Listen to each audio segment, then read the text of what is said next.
Hello all, this is Neha Rungari, worked along with my team members namely Shal Patel, Ruchira Pokhriyal and Trevon Williams on a wireless project named as HackRF Meets Drone.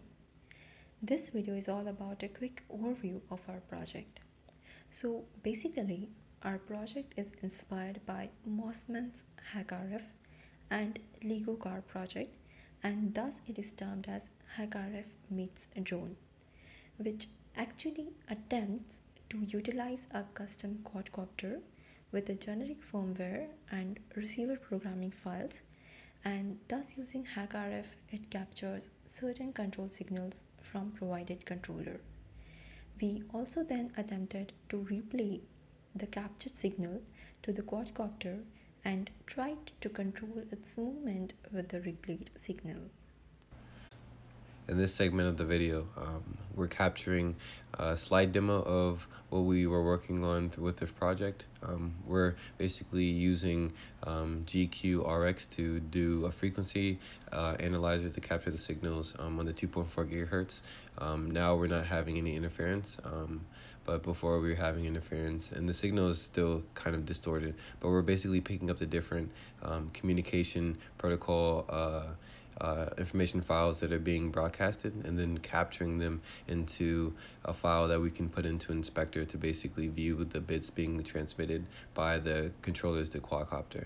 We weren't able to synthesize all the command sequences, mainly because there were so many sequences that we couldn't figure out what was telemetry data and what wasn't telemetry data. We were able to find some libraries online to kind of figure out what each byte means, but here you can kind of see all the different command sequences being sent between the quadcopter controller and the quadcopter, which is a lot of data to kind of parse through, which differs greatly from the Michael Osman project, where he's basically doing a replay attack and he's basically synthesizing one signal because there's only one signal being sent with the remote controller and the remote control car. So that's kind of what we covered in this demo. And you can kind of get an idea of the different things that we're seeing and analyzing and using to kind of do research further into doing signal processing and reverse engineering these remote control codes.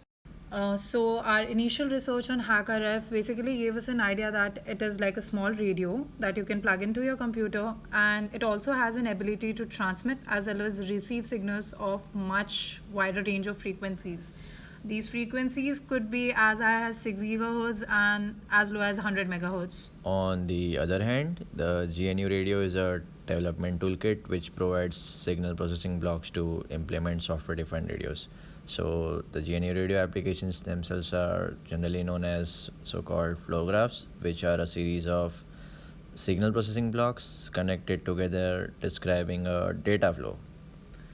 So to begin with, we followed Michael Osman's tutorials and used GNU Radio Companion to create a software radio which allowed us to listen to an FM radio station. After we got a good understanding of frequency adjustments to capture radio signals and how GNU Radio Companion functions, we basically started building a GRC file for our drone in order to broadcast and capture the signals. Now, with regards to the future goals of this project, if we had more time to further it, we would try to spoof telemetry data being sent to and from the drone and see if we can capture these signals and that they are in no way encrypted. Another thing which we would research on is how to recreate the communication sequences between the controller and the quadcopter, which means that with enough programming and signal knowledge, we would be able to create synthetic signals that can communicate with the drone to trick it into thinking it's communicating with the controller. So to conclude, remote control drones are actively being used to reduce human interference in tasks such as agricultural maintenance, detection of explosives, search and rescue, and even photography. This greatly reduces the need for huge manpower and possibly even prevents harm to human lives in case of crisis. I'd still say the future of remote control drones is in its infancy.